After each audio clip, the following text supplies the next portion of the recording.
Welcome to my channel மக்களே.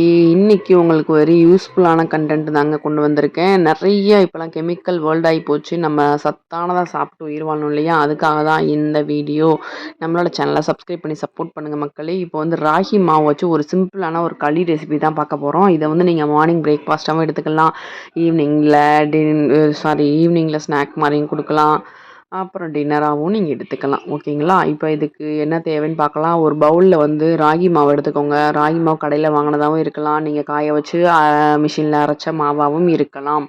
அதை வந்து நல்லா கரைச்சிக்கோங்க. ஒரு பவுல் அளவுக்கு எடுத்துக்கோங்க. நம்ம சின்னதாக ஒரு பாத்திரம் எடுத்துக்கோங்க.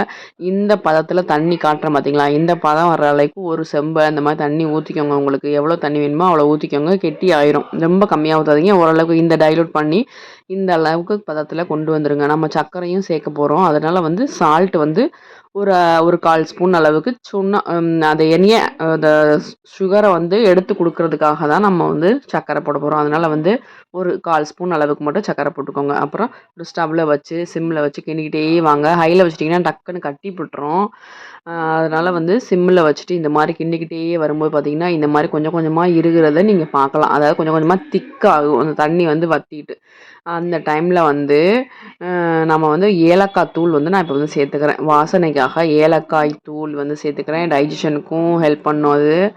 இப்போ வந்து பாருங்கள், முன்னாடி இருந்ததுக்கும் இப்போ நீங்கள் பார்த்தீங்கன்னா தெரியும், நல்லாவே இறுகிருச்சு. இந்த டைமில் நீங்கள் வந்து தண்ணியில் கை வச்சு தொட்டு பாருங்கள். தொட்டு பார்த்தீங்கன்னா அந்த களி வந்து ஒட்டாமல் இருக்கணும். கையில் ஒட்டலை அப்படின்னா அது வந்து வெந்துருச்சுன்னு அர்த்தம். வெந்த பிறகு என்ன பண்ணுறீங்க, ஒரு கப்பு நம்ம மாவு எடுத்துருக்கோன்னா நீங்கள் வந்து ஒரு அரை கப்லேருந்து 3/4 கப் வரைக்கும் உங்களுக்கு எவ்வளோ தேவைப்படுதோ அவ்வளோ சர்க்கரை நீங்கள் வந்து சேர்த்துக்கலாங்க. நான் அன்றைக்கி வந்து ஒரு 3/4 கப் அளவு தான் சேர்த்துருக்கேன். உங்களுக்கு இன்கேஸ் சுகர் கம்மியாக வேணும் அப்படின்னா நீங்கள் வந்து கம்மியாக வந்து போட்டுக்கலாம். ஓகேங்களா? அதை வந்து மாவு வெந்ததுக்கு அப்புறமா சர்க்கரையை வந்து போட்டு நல்லா கிண்டும்போது சர்க்கரை நல்லா அதோட சேர்ந்து நல்ல ஒரு ஃப்ளேவர் கிடைக்குங்க. இந்த டைமில் நெய் வேணாலும் ஒரு 2 ஸ்பூன் ஊற்றிக்கலாம். அதுக்கப்புறம் பார்த்தீங்கன்னா நம்ம வந்து தேங்காய் துருவி வச்சுருக்கோம். தேங்காய் வந்து ஒரு அரை மூடியிலேருந்து 1/4 மூடி வரைக்கும் உங்களோட விருப்பம் தான். உங்கள்கிட்ட எவ்வளோ இருக்கோ அவ்வளோ போட்டுக்கோங்க. அரை மூடி தேங்காய் போட்டிங்கன்னா இன்னும் சூப்பராக இருக்கும். அதை வந்து நல்லா துருவி வச்சுட்டு நம்ம ஏற்கனவே ஏலக்காய் போட்டிருக்கோம், வெல்லம் போட்டிருக்கோம். இப்போ இறக்கும்போது பார்த்திங்கன்னா அந்த தேங்காயும் போட்டு இறக்கும்போது செம்மையாக இருக்கும். நீங்கள் சாப்பிடும்போது என்னென்னா, நான் இப்போ வந்து செக்கில் ஆட்டின நல்லெண்ணெய் தங்க விட்டுருக்கேன். நீங்கள் நெய்யும் சேர்த்துக்கலாம். ஓகேங்களா? சாப்பிடும்போது நெய்யும் மேலே போட்டுக்கலாம். நல்லெண்ணெயோட ஃப்ளேவரும் செம்மையாக இருக்கும். செக்கில் ஆட்டின தான் சேர்த்துக்கோங்க. அப்படி இல்லைனாலும் நம்ம இந்த ரீஃபைண்ட் ஆயில் அதெல்லாம் ஊற்றாதீங்க, அதெல்லாம் கெடுதல். அதோட இந்த மாதிரி டேரெக்டாக சேர்ந்து சாப்பிடும்போது டேஸ்ட் வந்து நல்லா இருக்காது.